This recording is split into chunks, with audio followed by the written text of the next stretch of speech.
Praise the Lord. जय मसीह की। आप सब मेरे सुनने वालों को सलाम। Praise the Lord. प्रभु आपको बहुत आशीष दे। प्रभु में बढ़ते रहो, प्रभु में मजबूत रहो, प्रभु के काम में सर्वदा तैयार रहो, उत्तेजित रहो। परमेश्वर आपको बहुत ऐसे आशीष दे, आपकी प्रार्थनाओं को सुने, मेरी प्रार्थना है। आज एक विशेष विषय को लेकर मैं आपके सामने आया हूँ।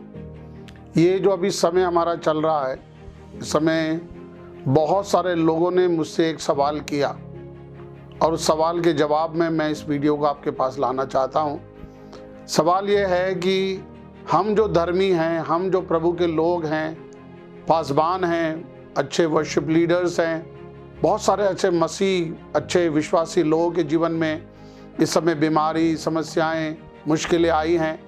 बहुत सारे लोगों ने अपने प्राण को खोया है, बहुत सारे लोगों ने अपने प्रियों को खो दिया है। तो एक सवाल उठ रहा है कि परमेश्वर ऐसा क्यों हो रहा है? हम जब धर्मी हैं, हम जब परमेश्वर के लोग हैं, तो हमारे ऊपर ये समस्याएं क्यों आ रही हैं? मैं इसका जवाब आपको प्रभु के वचन से देना चाहता हूँ। हमेशा एक बात याद रखना कि हम जो परमेश्वर के लोग हैं, परमेश्वर ने हमारे लिए बड़ी बड़ी प्रॉमिसेस करके रखी हैं। अगर हम विश्वास करेंगे तो उन प्रॉमिसेस को आज भी हम अपने जीवन के अंदर प्राप्त कर सकते हैं। ये आपके विश्वास के ऊपर है, आपके अंगीकार के ऊपर है, आपके दृढ़ निश्चय के ऊपर है। क्या आप परमेश्वर के वचन के अनुसार चलेंगे? प्रभु के वचन में से एक दो बातें मैं आपके सामने लाना चाहूँगा और रखना चाहूँगा, जो कि आपको मिलेगा भजन 34 में। भजन 34 में अगर आप हैं तो उसके 19 वचन को मैं पढ़ रहा हूँ। Psalm 34 वर्स 19 वहीं में लिखा है, धर्मी पर बहुत सी विपत्ति पड़ती तो हैं, परंतु यहोवा उनको उन सब से मुक्त करता है। यहाँ पे प्रभु का वचन ये नहीं कह रहा कि धर्मी पर कोई विपत्ति नहीं पड़ेगी। ये कहता है कि धर्मी पर विपत्तियाँ पड़ती तो हैं, लेकिन परमेश्वर उनको मुक्त करता है, छुड़ा लेता है। परमेश्वर है जो हमारी सुधि रखता है, परमेश्वर है जो हमें बचाने वाला है। Psalm 41 में ऐसा पढ़ रहा हूँ मैं, पहले वचन से ऐसा लिखा है, क्या ही धन्य है वह जो कंगाल की सुधि रखता है। विपत्ति के दिन यहोवा उसको बचाएगा, यहोवा उसकी रक्षा करके उसको जीवित रखेगा और वह पृथ्वी पर भाग्यवान होगा। तू उसको उसके शत्रुओं की इच्छा पर ना छोड़ेगा। जब वे व्याधि के मारे शय पर पड़ा हो, तब यहोवा उसे संभालेगा। तू रोग में उसके पूरे बिस्तर को उलटकर उसे ठीक करेगा। अभी प्रभु का वचन बार बार हमें कहता है कि जब धर्मी पर विपत्ति आएगी, जब धर्मी के जीवन में मुश्किलें आएंगी, परमेश्वर उसकी सहायता करेगा। अभी ये कहीं भी प्रभु के वचन में नहीं लिखा है कि धर्मी पर कोई विपत्ति नहीं आएगी। लेकिन मैंने जैसे कहा, हर एक धर्मी का हर एक विश्वास अलग अलग होता है, आपका अंगीकार अलग होता है, आपका प्रभु के संग चलना और एक रिश्ता बहुत फर्क होता है। मैं तो ये कहता हूँ कि आज हमको ये सवाल यूं करना चाहिए, परमेश्वर से नहीं करना चाहिए, अपने आप से एक सवाल करना चाहिए। सवाल यह है कि प्रभु ने कहा, विश्वास करने वालों में ये चिन्ह होंगे कि वो बीमारों पर हाथ रखेंगे और वो ठीक हो जाएंगे, नई नई भाषाएं बोलेंगे, सांपों को भी उठा लेंगे, नाशक वस्तु पी जाएं तो उनकी कोई हानि नहीं होगी। ये मरकुस के 16वें अध्याय के 17, 18, 19 वचन में हम देख सकते हैं। तो यहाँ लिखा है कि विश्वास करने वालों में ये साइन होंगे, ये चिन्ह होंगे। तो आज हमें अपने आप से पूछने की ज़रूरत है कि प्रभु आपने कहा कि विश्वास करने वालों में ये चिन्ह होंगे और मैं विश्वास करता हूँ, तो मेरे साइन कहाँ हैं, मेरे चिन्ह कहाँ हैं? मैं बहुत बार लोगों से कहता हूँ कि हमें डरने की ज़रूरत नहीं है, हमें विश्वास करने की ज़रूरत है और उस विश्वास जो हम कर रहे हैं उसके ऊपर ऑपरेट करने की ज़रूरत है।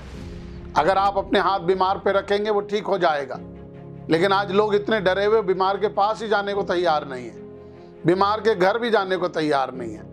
इसका मतलब हमें ऐसा लग रहा है अगर मैं जाऊंगा मैं बीमार पड़ जाऊंगा। तो आपका विश्वास किस बात पर है?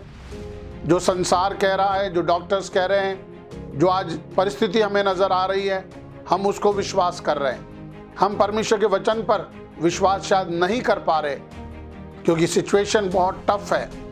लेकिन मैं आपको कहूँ, चाहे परिस्थितियाँ कितनी भी कठिन क्यों न हो जाएं, परमेश्वर का वचन कभी नहीं टलेगा। बाइबल तो यहाँ तक कहती है कि आकाश और पृथ्वी टल सकती है, बदल सकती है, लेकिन परमेश्वर के वचन में लिखा हुआ एक बिंदु भी बिना पूरा हुए नहीं टलेगा। तो जब उसने कहा है कि धर्मियों के जीवन में ये साइन होंगे, ये चिन्ह होंगे, तो हमें अपने धार्मिकता के अंदर होकर ये सवाल करना है, प्रभु मेरे चिन्ह कहाँ हैं? क्योंकि आप मेरे बारे में नहीं जानते। आप मेरे बारे में बोल सकते हैं कि शायद पादरी साहब को विश्वास नहीं है, पादरी साहब विश्वास नहीं करते, पादरी साहब विश्वासी नहीं है, लेकिन आप अपने बारे में जानते हैं कि आप विश्वासी हैं। आपको निश्चय है ना कि आप विश्वास करते हैं, आपको अपने विश्वास पे दृढ़ता है ना, तो अपने आप से सवाल करें ना कि मेरा विश्वास है, फिर मेरे जीवन में ये साइन क्यों नहीं हो रहे, और प्रभु से प्रार्थना करके और शत्रु शैतान को आज्ञा देकर कि तू मुझे छू नहीं सकता, ये साइन मेरे जीवन में है, मैं किसी पे हाथ रखूंगा वो ठीक हो जाएंगे। इसका मतलब बीमारी मुझ तक आएगी नहीं, परंतु मुझ में से चंगाई निकलेगी। तो मैं आज आपको उत्साहित कर रहा हूँ, डरना नहीं है, प्रभु की प्रतिज्ञाओं पे भरोसा रखना है। आशा करता हूँ कि आपके सवाल का जवाब आपको मिल रहा है। मेरे जीवन का एक बहुत ही महत्वपूर्ण वचन है जो मैं हमेशा बोलता रहता हूँ, और वो ये है, यदि धरती फट जाए तो धर्मी क्या करेगा? क्योंकि परमेश्वर ने धरती का अधिकार धर्मी के हाथ में नहीं रखा है। तो मेरा काम क्या है? मुझे अपना काम करना है। परमेश्वर ने बोला तुम परमेश्वर के भवन में निरंतर बने रहो, निरंतर उसकी स्तुति करते रहो, और मैं करता रहूँगा, चाहे मेरे जीवन में अच्छा समय आए, चाहे मेरे जीवन में बुरा समय आए। जो भी परिस्थिति मेरे जीवन में है, परमेश्वर के वचन के अनुसार वो मेरा रक्षक है, वो मेरा सहायक है, वो मुझे बचाने वाला, मुझे चंगा करने वाला। प्रभु इस वचन के द्वारा आप सबको आशीष दे। मैं आपसे आग्रह करूंगा, रिक्वेस्ट करूंगा, अगर ये आपको पसंद आया वीडियो, इसके द्वारा आपने आशीष पाई है, तो इसको शेयर करें अपने मित्रों के साथ, अपने परिवार के साथ, अपने कलीसिया के जो ग्रुप्स हैं उस पर आप शेयर कर सकते हैं। हम आपसे रिक्वेस्ट करेंगे कि आप इस वीडियो को लाइक करें, इसको सब्सक्राइब करें, और इसमें जो घंटी का साइन होता है उसको आप दबाएं। इससे क्या होगा कि जब अगली बार हम कोई वीडियो अपलोड करेंगे तो उसका मैसेज आपके पास आ जाएगा कि नया वीडियो डाला गया है, और आप उसको देख सकेंगे। प्रभु आपको बहुत आशीष दे। अगर आप मुश्किल में, परेशानी की अवस्था में, और आपको लगता है कि आप हमसे कांटेक्ट करना चाहते हैं, फ़ोन करना चाहते हैं, फील फ्री, आप हमें कॉल कर सकते हैं, मैसेज डाल सकते हैं। हम आपके लिए प्रार्थना करेंगे, और जो सहायता हमसे होगी ज़रूर करेंगे। प्रभु आपको इस वीडियो के द्वारा बहुत आशीष दे। Thank you very much.